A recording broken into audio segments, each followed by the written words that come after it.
Hello and good evening, and welcome to the Tuesday edition of The Shed. Hashtag Irish Blues Mafia with me, Trevor. You're very welcome along. Um, Tonight I'm going to review Game Week 5 from last weekend. I have a few things to say, but we get to them as we go along. And just talk about a few bits of news that has happened in the NFL since the weekend. Um, I've had a long day today, so excuse me if I'm a bit tired. We had an 8-hour round trip down to Kilkenny, where I collected a little doggy today for the house. So we're very excited and very happy, and little Nugget is settling in nicely now at the minute. So it's delightful. It's good news. Kids are happy, and that's the main thing. So anyway, game week 5. Um, Not often do I get upset or disappointed about a loss. Very rarely. Like I have seen through the years, my soccer team Arsenal lose games they shouldn't, lose titles that they probably should have won but didn't for various reasons, and you get sad or you feel sad, and you say, "What if we had this player or that player?" Similar with Mayo and All Irelands. I've been to many of them, watching them, supporting them, shouting for them, and again, you walk away and you go, "Well, what if?" But very, very rarely have I come away annoyed saying, "Oh, we should have." No, I have the odd time, but very rarely. Same with the Buffalo Bills. Last weekend against the Baltimore Ravens, we were well beaten. Now, some say that trick play that went wrong could be a reason that we lost the game, and others look at the Baltimore Ravens could have won it anyway. Who knows? But that didn't upset me. It was just we lost the game. Now, I wouldn't put it down to that one incident, and the Ravens were the better team on the day, and congratulations to them, and they won. But I'm going to talk about last Sunday's game against the Houston Texans. This one I am angry about. And as I said, I don't get angry too much about things, but I'm angry about this. So the Texans go into a 20-3 lead. And like fairness to CJ Stroud, the first ball he threw to Nico Collins was awesome. But we had three guys back there and we should have shut it down and it shouldn't have happened. Whatever happened, happened. They got the score. And we were lethargic. Things weren't going right in the field. But whatever happened at halftime, I will give credit. The defense stood up hugely. Uh, Terrell Bernard had an excellent interception, and Dwayne Smoot was the only man to get through to have a sack on CJ Stroud. And they shut them down and they kept them quiet. Our offense finally got going, and a brilliant touchdown by Keon Coleman. Josh Allen threw it to him. James Cook got a rushing touchdown. It was worked well up the field. And Tyler Bass did nothing wrong. He kicked the field goal. It was 2020. The Texans had the ball. We had to stop them. We had to make them punt, and we did. And there was a handful of seconds left. Like, this is the bit that annoys me. Up to then, I accepted everything. If we'd lost the game at that point, up to that point, you go, we tried, fair play, that's it. But this comes down to madness coaching. Now, I'm not a coach in the NFL, but I'm not stupid either. We're on the 3 yard line. We have, I think it's 36 seconds to kill to put the game to overtime. There isn't a hope in hell of us getting up to the other end of the field in 36 seconds and no timeouts. I'm sorry, there isn't. You run the ball. If you only get 5 yards of a gain in the first two downs, then you can decide whether you want to run it or not in the third down. But if it gets you 5 yards away from the goal and gives your punter 5 more yards to drive the ball further down. And whatever madness, whether it be Joe Brady or whether it be Sean McDermott, but one of them made the calls to throw the ball, which was absolutely insane. And the other side of it that really annoys me is I love Josh Allen. I'm a Buffalo Bills fan because of Josh Allen. In the story, there's other reasons, but that's the main story. That man got an awful belt in the head a few minutes earlier. And it shows his devotion to the team and his devotion to want to play and do the best he can. He was only out for one play.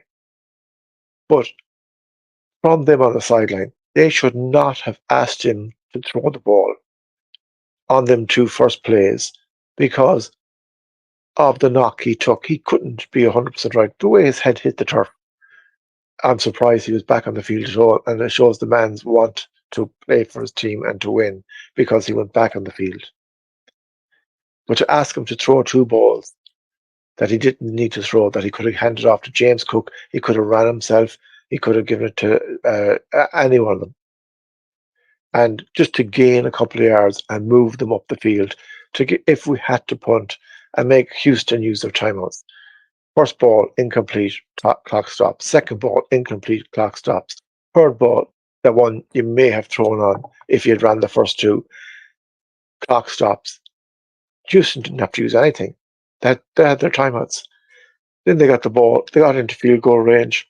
Fair play. They kicked a 59-yarder and they won the game.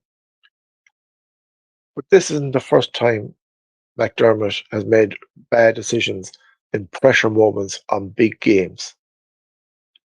And I'm not asking for McDermott. I'm not going to be on the bandwagon of sack him or punish him or whatever, or Joe Brady.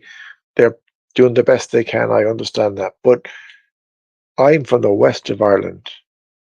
I've never played American football in my life. I'm just a fan of the game. And I know the first two plays should have been runs. Run. And even if it happens that you don't gain a yard, at least you've made them use and burn two timeouts if they wanted to burn timeouts.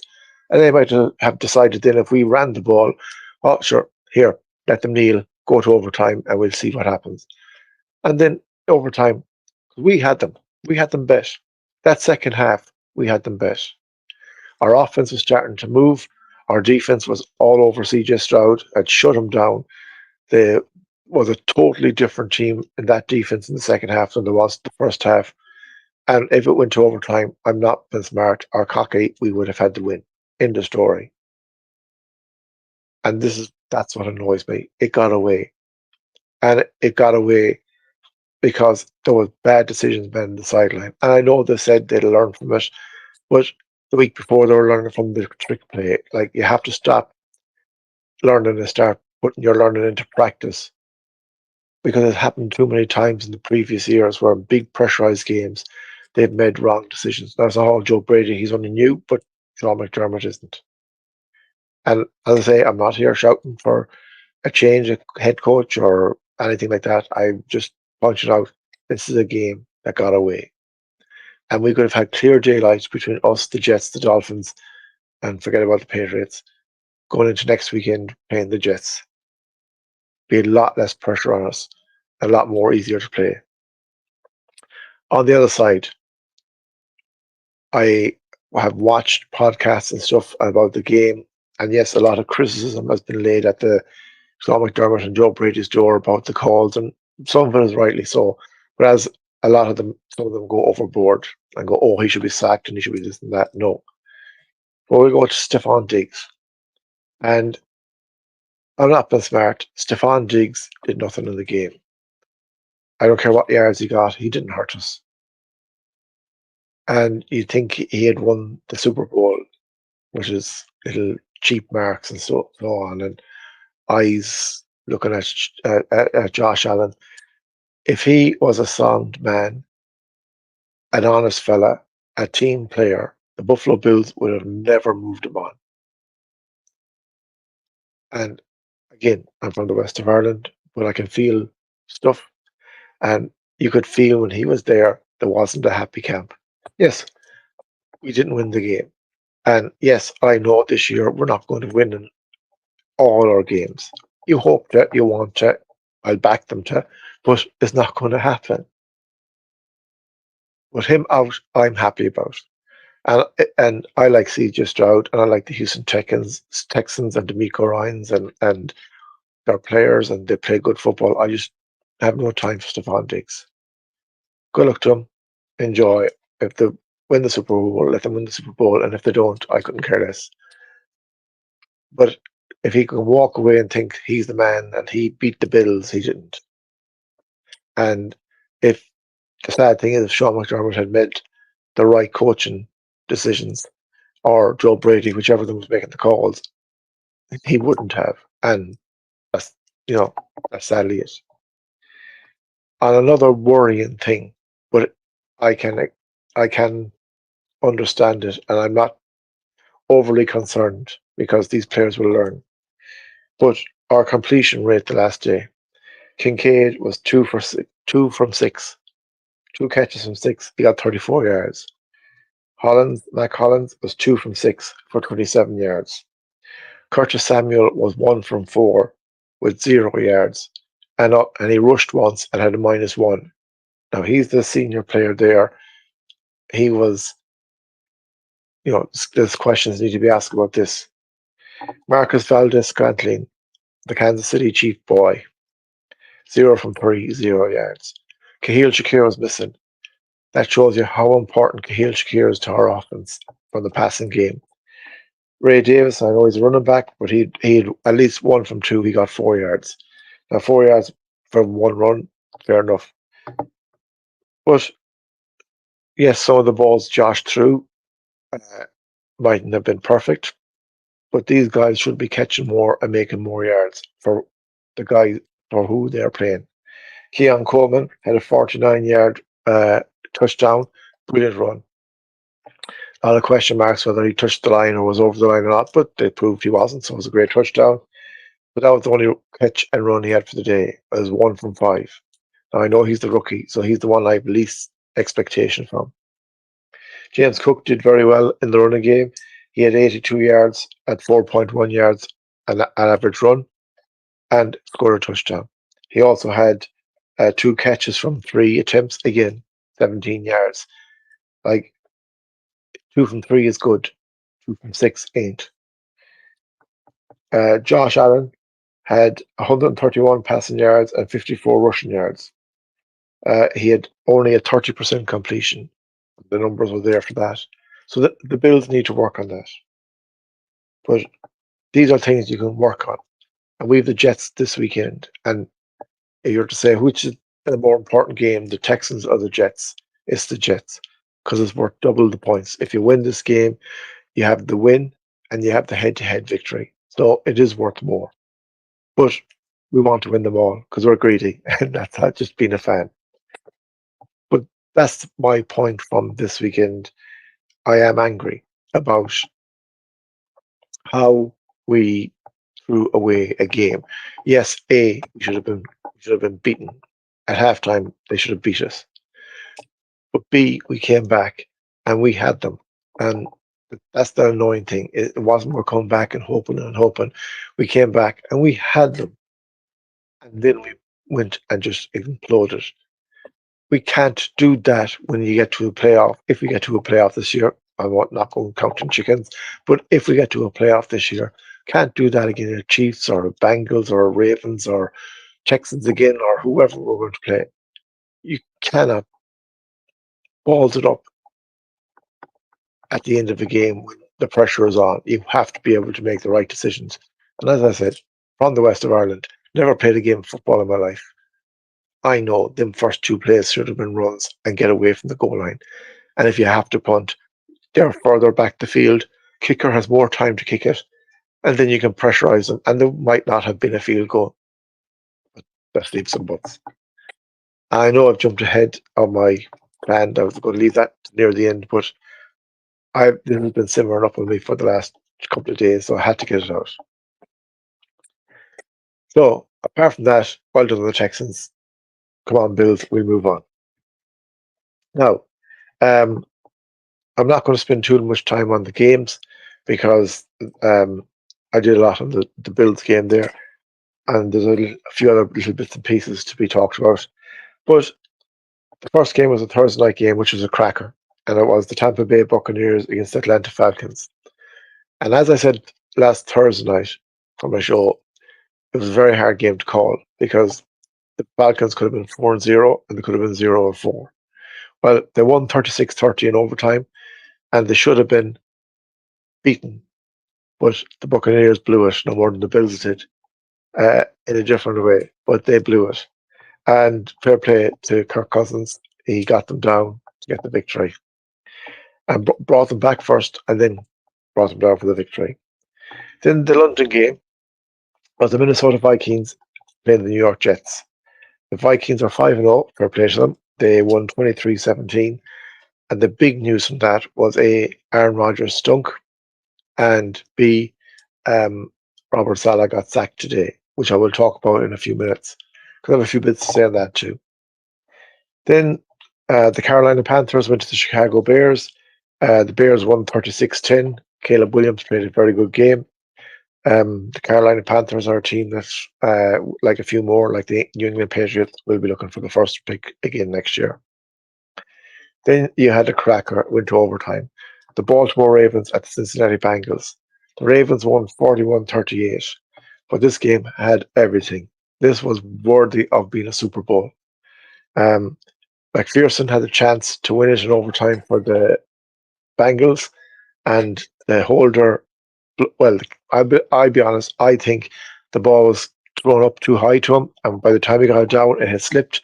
Then he replaced the ball. I don't know how he did it so quick, fair play to him, but it wasn't placed right, and McPherson hooked it well left as you look at the goalpost. The Derrick Henry made a super run, got down to the, I think it was the 4 or 5 yard line, and they didn't even try for the touchdown. They just Tucker just kicked it over the bar and got the victory. But it had everything. It was two in and fro, and either team could have won it. The tough thing about this for the Cincinnati Bengals and Joe Burrow, who had an outstanding game, as did Lamar Jackson, really, really, both of them played brilliant, was they're 1-4 now. If they had a game or two more won, it wouldn't be as bad a loss as it is. But they're 1-4, and they've also lost to the Ravens. So they have a lot of work to do to get back in the playoff race. But it was a brilliant, brilliant game. Then we had another cracker, the Indianapolis Colts at the Jacksonville Jaguars. The Jaguars got their first victory for the year, 37-34. Trevor Lawrence played brilliant, as did, I think it's Bigsby, the running back. He had a brilliant game for the Jacksonville Jaguars. But Joe Flacco for the Colts brought them from nowhere back into the game. And it was last minute drive down the field that the Jaguars kicked the field goal that won it. But they were 14 points down going into the last half of the last quarter. And he led the team down to get two brilliant touchdowns. And it was tough for them and Joe Flacco to lose, but it was, in fairness, Trevor Lawrence did play well for a change. The Jacksonville Jaguars played well for a change, and they got their first victory, so well done them. Then we had the Yawn Fest at New England. The Dolphins bet the Patriots 15-10, but this game is not worth talking about because it was awful.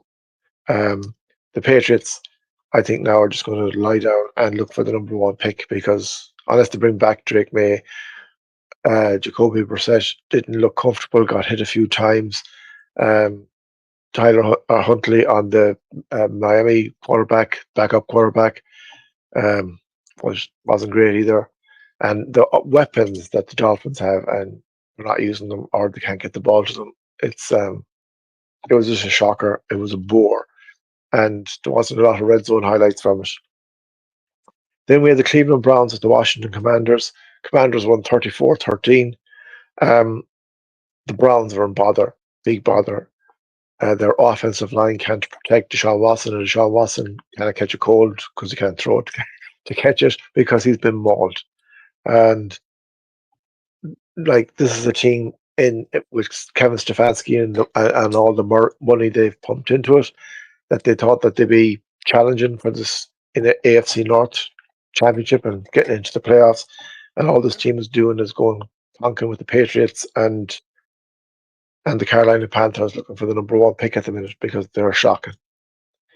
But Jaden Daniels and the Commanders and Terry McLaurin and co, they had a brilliant game. They won it well. They won it easy. Then we had a super shock. The Arizona Cardinals went to the San Francisco 49ers. Now, I didn't see all this game live because I was flicking and then it got late and I was, honest, I was knackered, so I fell asleep. But the 49ers looked to be in command. but the Cardinals had a quarter comeback, and Kyler Murray did well, and they won 24-23. And this puts a good few questions about the 49ers because they've lost now to the Rams in their own division and they've lost to the Cardinals in their own division. So they're falling behind in the games there too. But the Cardinals got a much needed victory and well done. They move on.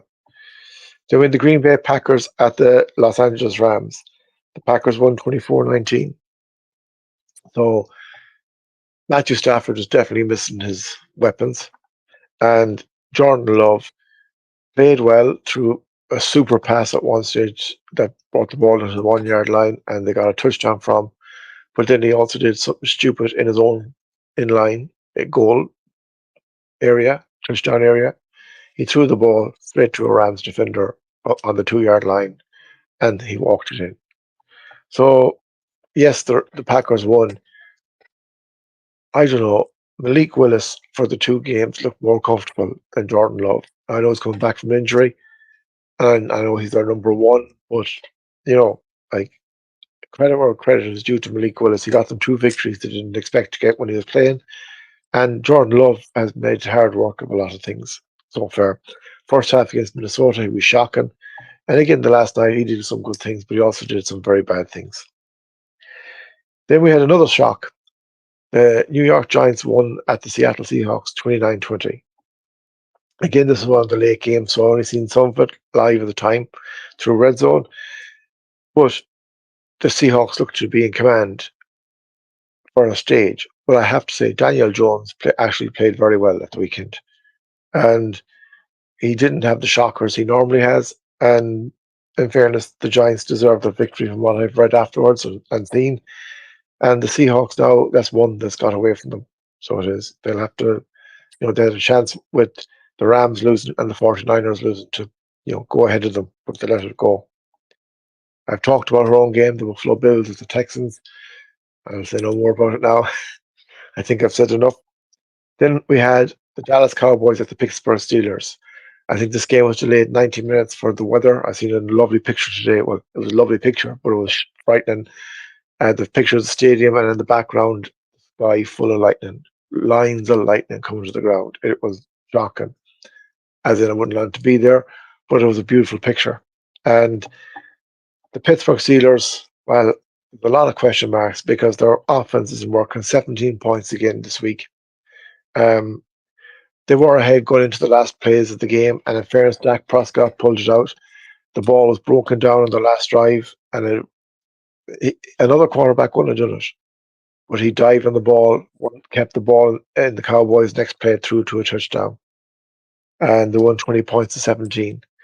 And not saying the Cowboys are back. I think they have a lot of work to get back. They're missing a lot in their defense, but the Steelers' offense is a problem. The Steelers' defense will only keep you in a game for so long or so many games. But if you don't have an offense that's going to set things alight, then they're going to lose games, and they're starting to lose games. They lost the week before against the Colts, even though that was a higher scoring game. Justin Fields did most of the work in that game. This week, their wide receivers aren't doing anything. Their tight ends aren't doing anything. Pickens looks puke, so they're in a bit of bother. And then the last game of the Monday night game was the New Orleans Saints at the Kansas City Chiefs. And a lot of people tipped the Saints to win this. I didn't, but a lot of people did.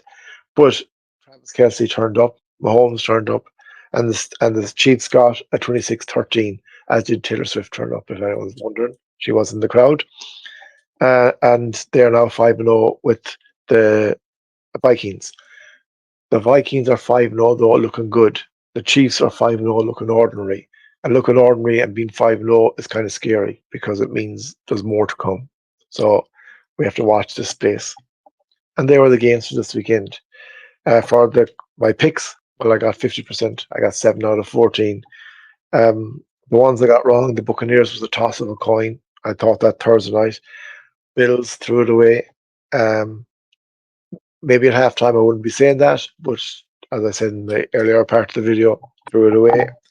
The Colts, it was 50-50. I'd expected them to beat the Jags, but in fairness to them, the Jags deserved their victory. The Patriots was a yawn fest, and I honestly thought they would beat the Dolphins with the problems they're having in the offense, but it didn't happen. And I think now they're a team that is going to lose most more weeks than not. 49ers was a shock. Seahawks was a shock. And Steelers, we now know that they're ordinary at best. So when they couldn't finish off a Cowboys team that has no right names in defense because they're all injured, then their offense is their problem, and they need to get that sorted out quick, or they'll be falling down the ladder, which is a shame. Other news, right? So the first bit of news I'm going to talk about is Devante Adams. Who needs Devante Adams? So I don't think we're going to get him. But I think we need Devante Adams. Um, Firstly, because Curtis Samuel ain't working at all, at all. Matt Collins is not a number one wide receiver. Kahil Shakir is, and he's injured, but we need someone else with him.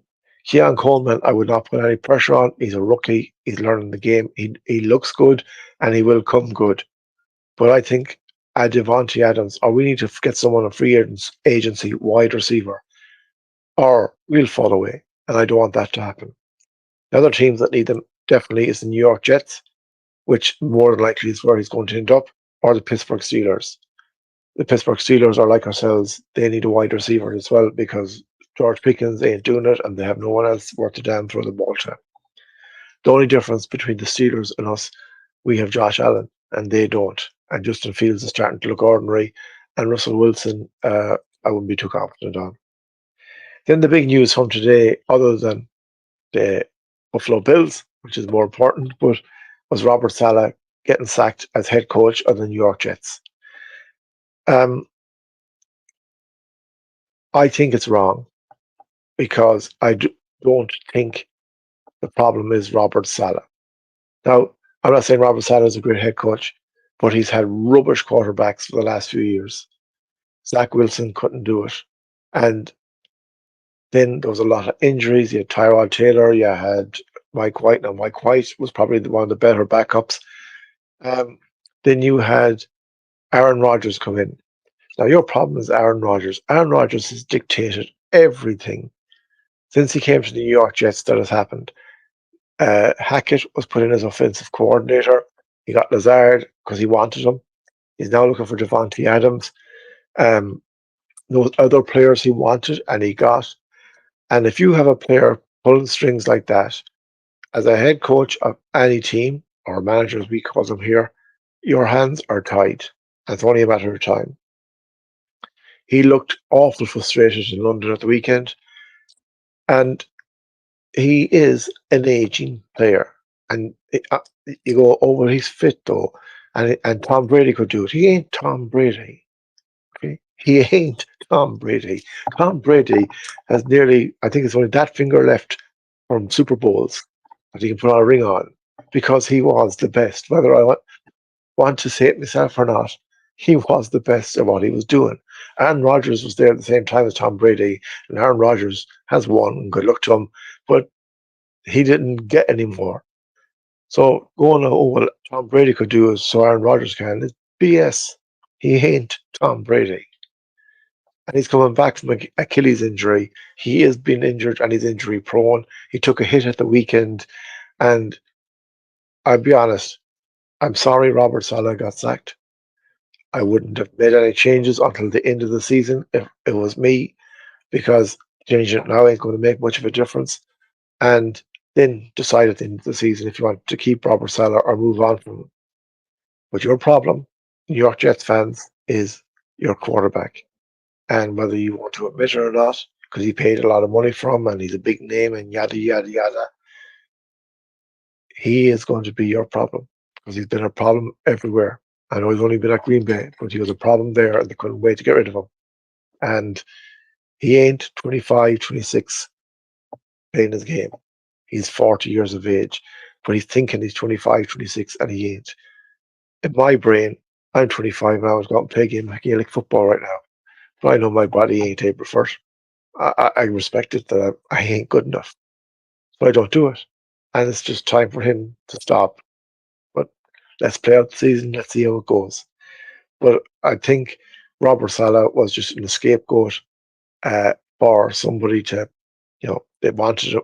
Maybe Rogers didn't want him. He wanted Hackett to have more say or want to do different things or whatever, and Salah didn't want it. But anyway, that was it. So I wish Robert Salah all the best.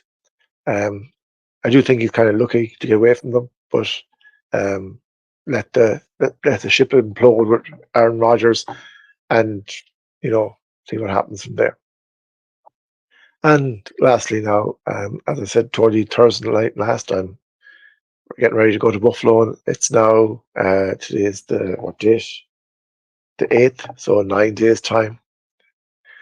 The nerves are starting to kick in.